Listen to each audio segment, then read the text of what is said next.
If you draw a circle around Birmingham and start looking at places to live, most people land on Hoover, Vestavia, maybe even Homewood. But there's one area sitting right in the middle of all of it that barely gets talked about, and that's Meadowbrook. And what's interesting is a lot of people don't even consider it at first, but once they do, it ends up being on the top of their list. So in this video, we're breaking down what you should know before moving to Meadowbrook, Alabama. Hey, I'm Zach, your friend in real estate right here in the Birmingham Metro, and my team and I help people relocate here every single week. And I'll tell you this right now, there's one thing about Meadowbrook that ends up being a deal breaker for some buyers, and for others, it's the exact reason they choose it. Let's start with location. Meadowbrook is positioned right between Highway 280 and I-65, just south of Birmingham. So from a location standpoint, it's really hard to beat.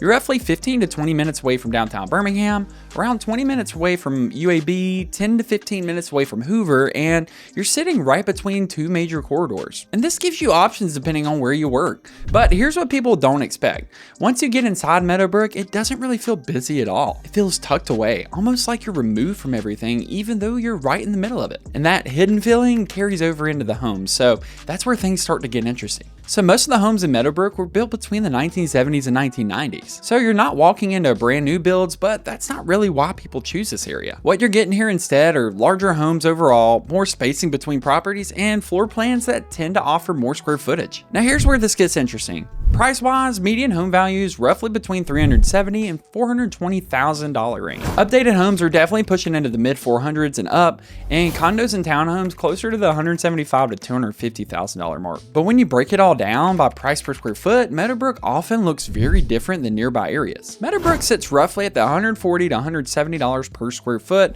Hoover often $160 to $200 plus per square foot, and Vestavia Hills commonly $200 to $275 plus per square foot. So what that means is in Meadowbrook, you're typically getting more house for your money, even if it's not a brand new one. And something you'll notice pretty quickly, how updated the home is makes a big difference. And that's usually what separates the pricing more than anything else. And that deal breaker that I mentioned earlier, we'll get to that in just a few minutes because it ties directly into how this area is set up. So a major driving factor for Meadowbrook is the school zoning. This area is zoned Oak Mountain Schools, which is often highly rated by third-party platforms like niche.com. And what that creates is consistent demand from buyers, families specifically targeting this area, and long-term homeowners who don't leave. That demand is one of the reasons Meadowbrook tends to hold its value really well compared to some of the surrounding areas. But even beyond that, the lifestyle here is what really makes it stand out. You're right next to Oak Mountain State Park, which is the largest state park in Alabama. And this is a huge advantage. You've got over 100 miles of hiking and biking trails,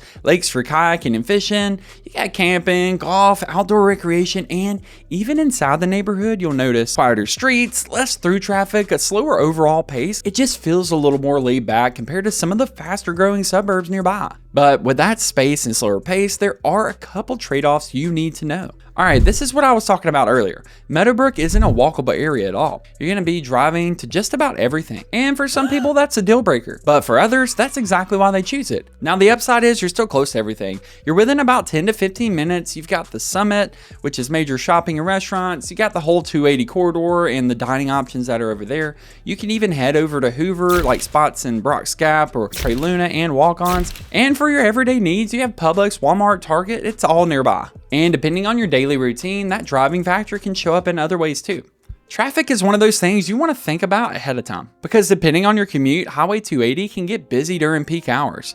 I-65 access is solid, but that just depends on your exact location. And inside Meadowbrook, roads are more winding, homes sit further off the main streets, so you're not always jumping straight onto the highway. For some people, that adds a quieter feel. For others, it's something to plan around. So when you take all of this together, location, homes, lifestyle, it really comes down to fit. Meadowbrook tends to be a strong fit for buyers who want more space without being so far out. People prioritizing school zoning and anyone looking for a quieter, tucked away environment. Where it may not be the best fit for you is if you want that walkable lifestyle, if you want mostly new construction homes, or if you want a quick straight shot access everywhere. At the end of the day, Meadowbrook is one of those areas that flies under the radar, but for the right buyer, it checks a lot of boxes. So if you're thinking about moving to the Birmingham area and you want help figuring out if Meadowbrook or any of the other surrounding suburbs are the right fit, schedule a call with me and my team using that link below or reach out anytime at the number that's on the screen. And if you found this video helpful, make sure you like and subscribe below and leave a comment and tell me an area that you would like me to cover next. Or if there was something specific in the video that you want me to dive a little deeper on. Again, thanks for watching and I'll see you in the next video.